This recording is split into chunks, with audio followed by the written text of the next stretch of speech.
राष्ट्रवादीचं विलीनीकरण होणार नाही असं चित्र जवळपास स्पष्ट। सत्तेत वाटा देण्यास तटकरे पटेलांचा विरोध, सूत्रांची माहिती। विलीनीकरणावर 16 तारखेला रोहित पवारांची पत्रकार परिषद होणार।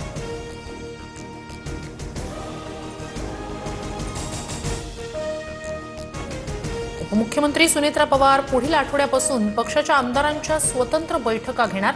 प्रत्येक आमदारासोबत प्रत्यक्ष संवाद साधणार। पक्षाची आगामी वाटचाल, आमदारांचं मत आणि अडचणी जाणून घेणार, सूत्रांची माहिती। शरद पवारांना उद्या रुग्णालयातून डिस्चार्ज मिळण्याची शक्यता। पवारांच्या प्रकृतीत सुधारणा झाल्याची माहिती। खोकला आणि श्वसनाचा त्रास झाल्यानं उपचार सुरू होते।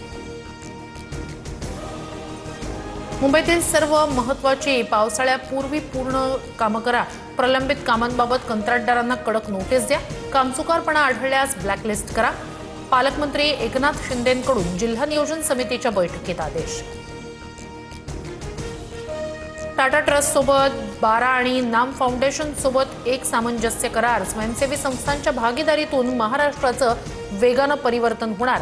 टाटांची सीएम फंडात मोठी मदत। मुख्यमंत्री फडणवीसांकडून कराराचं स्वागत। गडचिरोलीतील काँग्रेसचे माजी झेडपी अध्यक्ष अजय कंकडलावार यांचे इमारत जमीनदोस्त। राज्य महामार्गालगत बांधकाम आणि नगरपंचायतीच्या परवानगीशिवाय बांधकाम केल्यानं अनेकदा नोटीस। प्रकरण न्यायालयात गेल्यानंतर अखेर कारवाई। भंडाऱ्यात उपचाराच्या नावाखाली 10 दिवसाच्या बाळाची विक्री। डॉक्टरसह टोळीवर गुन्हा दाखल। एका महिलेला अटक। मुख्य डॉक्टर, आरोपी फरार।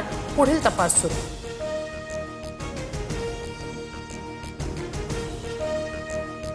राहुल गांधींची खासदारकी रद्द करण्यासह निवडणूक लढवण्यावरही आजीवन बंदी आणा। संसदेत भाजप खासदार निशिकांत दुबेंचा प्रस्ताव। राहुल गांधी भारत विरोधी लोकांच्या संपर्कात असल्याचा आरोप।